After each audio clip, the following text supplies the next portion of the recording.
Hibiscus का जो plant होता है फ्रेंड्स वो एक काफ़ी पॉपुलर प्लांट है, लेकिन मेरे काफ़ी व्यूअर्स ने मुझसे पूछा है कि उनका हिबिस्कस का जो पौधा है वो अच्छे से फ्लावरिंग नहीं कर रहा, अच्छे से ग्रोथ नहीं कर रहा, या उनमें कुछ इश्यूज आ जाते हैं पौधे में। तो उन सारी बातों के बारे में इस वीडियो में आज हम डिस्कस करेंगे, तो प्लीज़ बने रहिए इस यूट्यूब चैनल के साथ।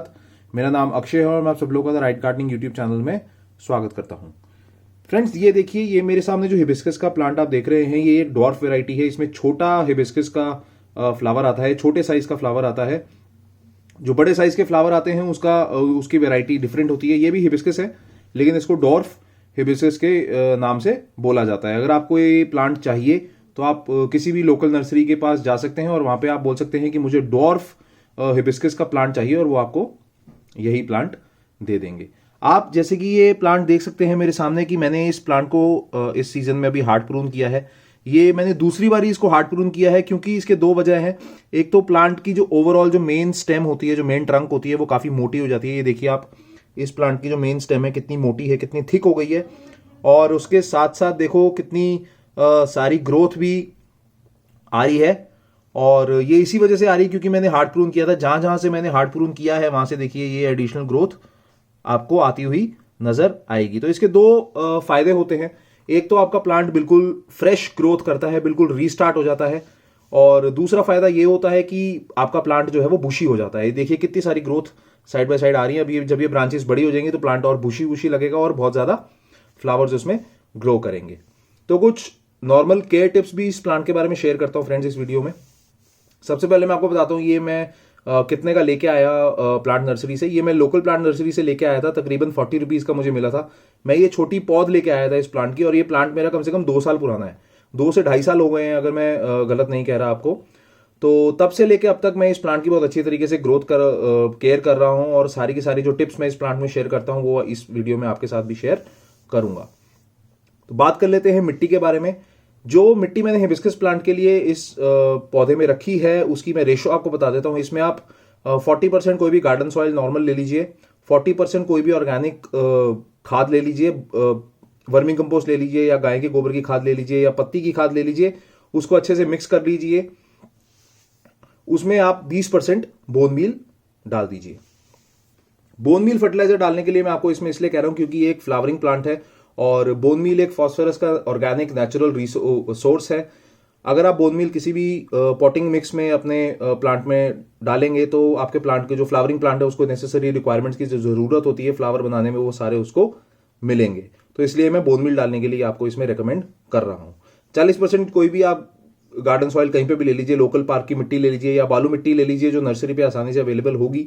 और बाकी 40% मैंने जैसे आपको बोला कोई भी आप नेचुरल खाद ले लीजिए, वर्मी कंपोस्ट या गाय के गोबर की खाद। तो उससे क्या होगा कि ड्रेनेज आपके प्लांट की अच्छी होती रहेगी। तो ये एक नॉर्मल पॉटिंग मिक्स है जो मैं रेगुलरली अपने हर फ्लावरिंग प्लांट में यूज करता हूं, और आप भी बेफिक्र होकर इसको आप यूज कर सकते हैं। ये सब अच्छे से पॉटिंग मिक्स तैयार करके मैंने 8 इंच के मिट्टी के गमले में इसको रखा है।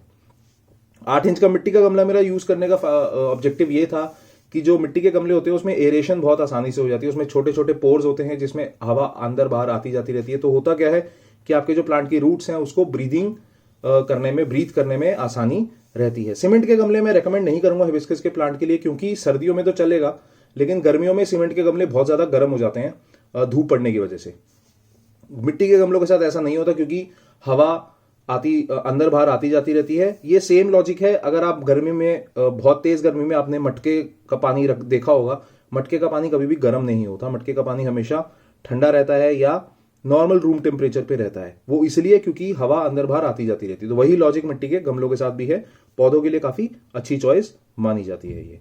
अब बात कर लेते हैं फ्रेंड्स इसकी वाटरिंग रिक्वायरमेंट्स के बारे में। आपने हिबिस्कस के पौधे को तभी वाटरिंग करनी है जब इसकी रिक्वायरमेंट हो, और इसको जब भी वाटर करना है तो डीप वाटर करना है। आप देख सकते हैं ये ऊपर का जो 1 या आधे इंच की जो लेयर है वो मैंने खाली इसलिए छोड़ी हुई है क्योंकि जब भी मैं इस पौधे में पानी देता हूं ये मैं पूरी पानी से भर देता हूं। तो इससे फायदा क्या होता है डीप वाटरिंग से, जब पानी में पूरा भर देता हूं ऊपर तक और ये धीरे धीरे धीरे धीरे नीचे मिट्टी जो है इस पानी को एब्जॉर्ब कर लेती है। तो इससे प्लांट को एक इंडिकेशन आता है कि नीचे तक जो मॉइस्चर है वो अवेलेबल है और वो अपनी जो रूट्स हैं वो डीप तक ग्रो कर लेता है। जितनी डीप उस प्लांट का रूट सिस्टम होगा उतना ही अच्छा उस प्लांट का ग्रोथ होगा। तो रूट बाउल डेवलपमेंट करने के लिए डीप वाटरिंग बहुत इंपॉर्टेंट होती है। कई लोग क्या करते हैं, जो हिबिस्कस का पौधा है उसमें शैलो वाटरिंग करते हैं, ऊपर ऊपर थोड़ा थोड़ा पानी डेली दे दिया, उससे क्या होता है उसके प्लांट की ग्रोथ आपकी ठीक ठाक हो जाएगी, लेकिन प्लांट में बहुत अच्छी लॉन्ग टर्म ग्रोथ नहीं होगी। तो deep watering long term growth के लिए काफी अच्छा सोल्यूशन है।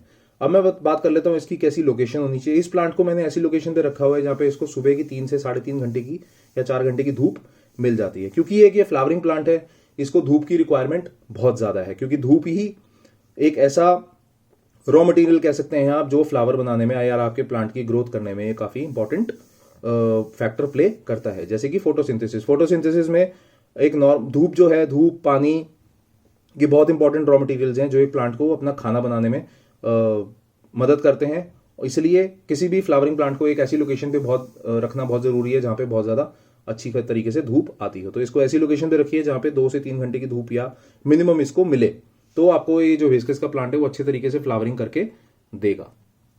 अब बात कर लेता हूं फ्रेंड्स इसके कुछ फर्टिलाइजर्स के बारे में। इसमें मैं 2 तरीके के फर्टिलाइजर्स की बात करूंगा। पहले तो केमिकल फर्टिलाइजर्स। वैसे मैं केमिकल फर्टिलाइजर्स को सपोर्ट नहीं करता, लेकिन आप लोग डिमांड करते हैं तो इसलिए मैं आपको रेकमेंड कर रहा हूं। इसमें आप एनपीके यूज कर सकते हैं, किसी भी इक्वल रेशो का 19-19-19 या 20-20-20 रेशो का आप एनपीके यूज कर सकते हैं। एनपीके का मतलब क्या होता है? नाइट्रोजन, फास्फोरस और पोटेशियम। ये मैक्रो न्यूट्रिएंट्स हैं जो आपके प्लांट को जरूरत होती है एक अच्छा ग्रोथ करने के लिए। तो ये एक पाउडर फॉर्म में आता है। पाउडर फॉर्म में आपने इसको यूज कैसे करना है? 1 चम्मच आपने एनपीके का पाउडर लेना है और 1 लीटर पानी में उसको अच्छे से मिक्स कर लेना है। जब वो फर्टिलाइजर तैयार हो जाए तो वो फर्टिलाइजर का 100 से 150 ml जो फर्टिलाइजर है वो आपने हर 15 से 20 दिन में अपने प्लांट में रेगुलरली डायरेक्टली सॉइल में भी देना है, और ऊपर भी आप लीव्स पे स्प्रे कर सकते हैं। लीव्स पे स्प्रे करने के लिए मैं इसलिए बोल रहा हूं क्योंकि एनपीके प्लांट लीव से भी थोड़ा सा एब्जॉर्ब कर लेगा। ऑर्गेनिक फर्टिलाइजर की अगर मैं बात करूं तो इसमें आप, जैसे मैंने पॉटिंग मिक्स बनाते हुए बोला, आप वर्मी कंपोस्ट या गाय के गोबर की खाद डाल सकते हैं। ऊपर से आप इसमें एक लिक्विड सीविड फर्टिलाइजर आता है जो एक कोल्ड कंप्रेस्ड फॉर्म में आता है, कॉन्सेंट्रेट होता है। उसको आपने 1 ml 1 लीटर पानी में अच्छे से डाइल्यूट करना होता है, और जब वो फर्टिलाइजर तैयार हो जाए तो 100 से 150 ml हर 15 से 20 दिन में आप डायरेक्टली सॉइल पे भी डाल सकते हैं और ऊपर प्लांट में भी, लीव्स पे भी स्प्रे कर सकते हैं। तो ये 2 कुछ फर्टिलाइजर्स हैं जो आप अपने प्लांट में बेफिक्र होकर यूज कर सकते हैं। डीएपी फर्टिलाइजर भी है, लेकिन डीएपी फर्टिलाइजर कुछ बहुत ज्यादा हार्ड फर्टिलाइजर है, उसको मैं यूज करना अभी रिकमेंड नहीं करूंगा, क्योंकि जो बिगिनर गार्डनर्स होते हैं वो गलती कर देते हैं डीएपी को जब यूज करते हैं। वो थोड़े एडवांस्ड गार्डनर्स के लिए है। तो अगर आप एक बिगिनर गार्डनर है तो आप एनपीके या लिक्विड सीविड फर्टिलाइजर तक ही अपने आप को अभी लिमिट रखिए। डीएपी की बात हम कभी बाद में करेंगे, हिबिस्कस में कैसे यूज किया जाता है उसके ऊपर मैं एक अलग से वीडियो बनाऊंगा और आप लोगों के साथ शेयर करूंगा। अब बात करते हैं फ्रेंड्स इसमें किस तरीके के डिजीजेस लगते हैं, किस तरीके के पेस्ट अटैक्स होते हैं। हिबिस्कस प्लांट में सबसे कॉमन पेस्ट अटैक होता है व्हाइट कलर के स्टेम्स पे जो होता है एक सत सा लग जाता है और उस पर चींटियां आनी शुरू हो जाती हैं। वो बेसिकली क्या होता है, वो एक फंगस होता है जो एंड्स को अट्रैक्ट करता है, क्योंकि उसकी एक बड़ी मीठी मीठी सी खुशबू होती है, इसलिए वो चींटियों को अट्रैक्ट करता है। तो अगर आपके हिबिस्कस में ऐसा कोई अटैक हो गया है तो आप इमीडिएटली वो जो ब्रांच है, वो इतनी इन्फेक्टेड ब्रांच जो है वो हमेशा हटा दीजिए, प्रून कर दीजिए, हार्ड प्रून कर दीजिए, क्योंकि ऐसा कोई और सोल्यूशन अगर आप लगाएंगे तो वो एकदम से इमीडिएटली इफेक्ट नहीं करता। तो जो बेस्ट सोल्यूशन हमारे पास अवेलेबल है कि हम वो ब्रांच को हटा के साइड कर दें, ताकि वो जो इन्फेक्शन है वो बाकी प्लांट में ना फैले। अब बात कर लेता हूं इसमें स्पाइडर माइट्स और लग जाते हैं। स्पाइडर माइट्स को हटाने के लिए एक नीम कॉन्सेंट्रेट का लिक्विड स्प्रे आता है जो भी कोल्ड कंप्रेस फॉर्म में होता है। वो आप 1 ml 1 लीटर पानी में अच्छे से आप डाइल्यूट करिए उसको, और जो वो 100 से 150 ml जो लिक्विड पेस्टिसाइड की तरह, इंसेक्टिसाइड की तरह काम करेगा, आप वो डायरेक्टली सॉइल में भी डाल सकते हैं और ऊपर स्प्रे भी कर सकते हैं। तो लिक्विड नीम कॉन्सेंट्रेट आता है, नीम ऑयल कॉन्सेंट्रेट आता है, जो आप अपने हिबिस्कस प्लांट में बेफिक्र होकर यूज कर सकते हैं, आपको कोई परेशानी नहीं आएगी।